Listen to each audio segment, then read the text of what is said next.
I'm always quite curious when it comes to speaking to other day traders and learning a bit about how they got into the market and how they started off in their day trading experience. So let's hear a bit about your journey and how you actually started day trading, or how did you learn to day trade, in fact?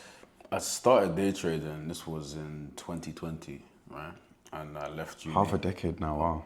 Wow, time is flying. Yeah. Time is really flying. And the reason why I got involved into it is because obviously I'm an actor, right? Yeah. And I found out very quickly how sporadic and how the acting industry can really come in drips and drops, right? In terms of the level of work we can do and how... So you wanted some sort of filler. I wanted some filler, but I also wanted something to support it as well. Yeah. That also provided me the flexibility to allow me to be creative, right?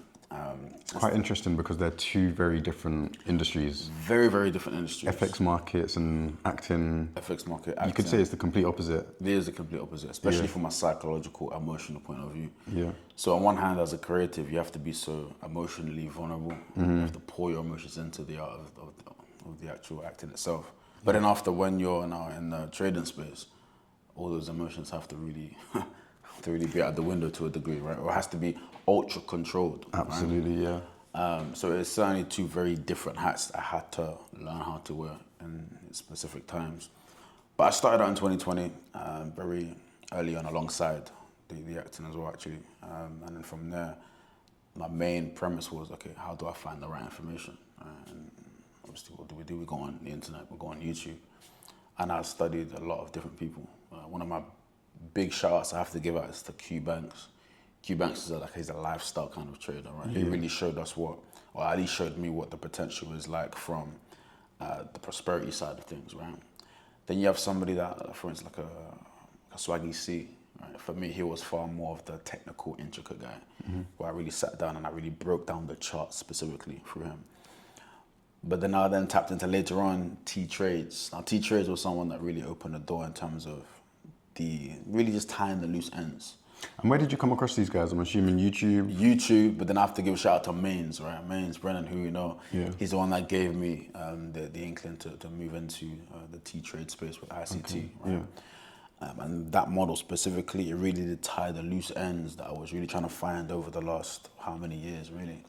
And then when I dabbled into that and I got into that specifically, I was able then to really lock in and really find my groove with all of the previous modules or ideas I was able to find beforehand. So here we are.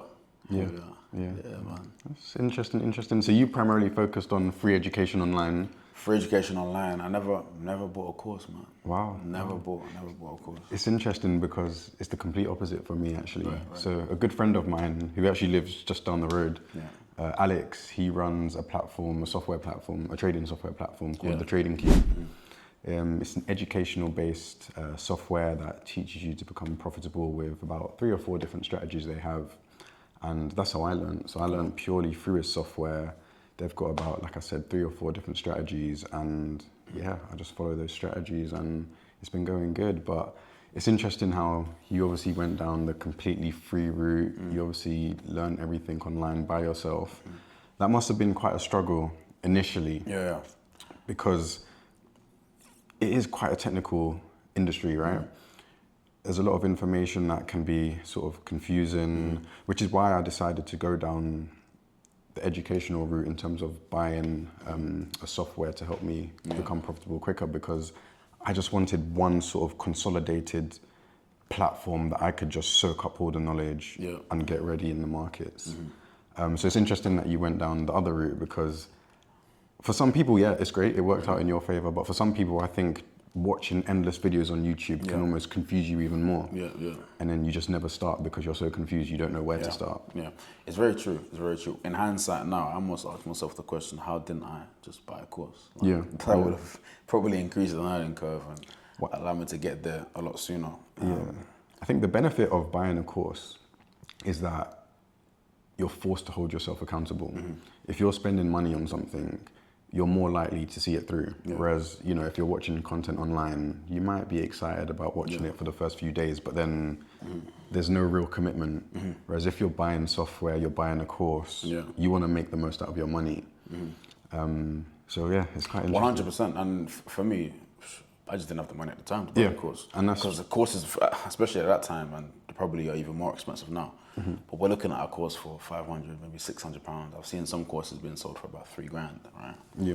So it then becomes the idea of, you know what, how would I be able to invest in this, right? And you know, when I was able to start getting some kind of money out of the market, I was then able to now look at, okay, cool, what are the areas that I can really invest in?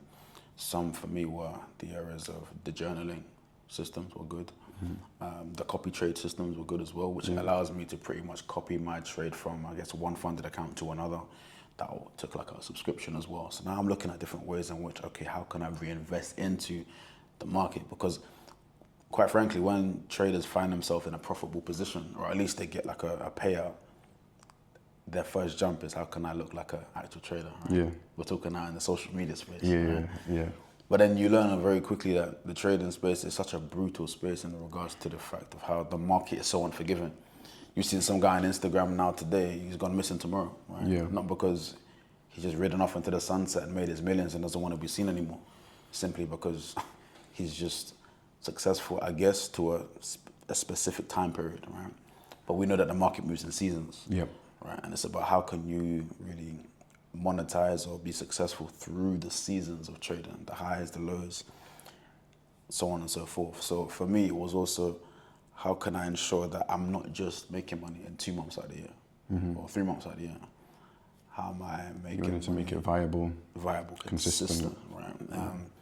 And that's where I guess there was a benefit to a degree in seeing so many different people, because I'm now able to take different ideas, but you have to be very careful in how you can take different ideas into the betterment of your own self. Yeah. Right? A few traders that are out there that I see that I do like to make reference to is, again, Q Banks. He's very aggressive, right? Naturally, he's quite an aggressive trader. He's not someone that's frightened to take risk. So when I saw him perform in the markets, I'm like, okay, cool. I need to learn how to be aggressive, right? Yeah. Because you have to be aggressive to be able to extract more from the market in certain periods. But then you look at other traders as well who are far more conservative, right? That are happy with just their 1 to 2s, right? Very, very, that's like a T trade is like that, 1 to 2s, maybe a 3. Okay, cool, how can I be conservative, right? So when I was able to identify one trader's personality in the market and another, and then when it's time for me to now participate in the market, I can now see who I kind of lean towards more in the idea, and then tailor myself to that a bit more and then execute even further. Yeah, for sure. That's lovely. That's lovely. I think ultimately, there's no real right or wrong answer, is there? For me, I am a big believer in paying for content or paying for a course, just because it holds you accountable. You're more likely to be committed, and I'm a big believer in investing in yourself. The best thing you can do is invest in your knowledge, and so looking back at things, you know, I'm happy the route that I went through. I would say the system that I used allowed me to become a profitable trader quicker. The Trading Cube software, it makes you profitable in 3 to 6 months. And you know, if you're learning by yourself, it can take as long as a couple of years to actually become profitable if you're watching countless videos online. Literally. So both come with their pros and cons. Absolutely. Some people are willing to invest up front. Some people would rather go down the route of just soaking up as much knowledge as they can for free. It's all down to your personal circumstance. It is, and it's down to the education's key. Right? Yeah. Where you learn the art is how you perform it, you know. So that's why sometimes even looking online, you have to be very careful as to what you look at. Yeah. Because when you don't know, you don't know, right? You don't know what is good, you don't know what is bad, you're just trying something new. And there are a lot of traders that are just inside that circle of just, they think they're nearly there, but when they get open to a new idea, they soon realize they want to know. Crumbling down. You know what I mean? Quite literally. And that's just a technical idea. Not even when you are profitable technically, but your psychological barrier, that's a completely different ballgame. Yeah. You know, and you only really get to that kind of hurdle once you quite literally get there. You know, and getting there sometimes isn't the hardest part. You know? So to wrap things up, what would you give one special bit of advice to someone who's looking to get into trading? And what would you say is the best way to really make it worth their while from an education perspective? From an education perspective, it's very important to vet the level of education that you're intaking. You know, what is the success rate of the knowledge that you are intaking for yourself? There's a lot of bogus content out there. There's a lot of bogus content out there, a lot, you know, and what we don't quite realize is that we are picking up habits that are even in the conscious and subconscious mind, right? By what you're learning. I always say this, it's far easier to go straight into learning how to drive with a driving instructor as opposed to just learning how to drive with a friend, right? Yeah. Because I like that analogy. I like it a lot. Yeah. You're just gonna naturally pick up habits that, one, are wrong, and two, your friend is not qualified to even spot that is wrong. So the more you train and practice with your friend who is a so-called good driver, you then quickly realize that now you're not even starting at a base level with a driving instructor. You're starting way below, and now you have to get to that base level and then ride upon that, right? So it's important that you understand the level of education, who you're getting it from, not just anyone on the internet. Vet it, solidify the credibility and reputation, and then from there, you open yourself up to being educated. Very, very important. Fantastic.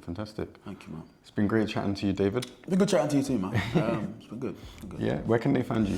They can find me on Instagram, that's david.omordia. You can also find me on LinkedIn as well. And yeah, it's David Omordia.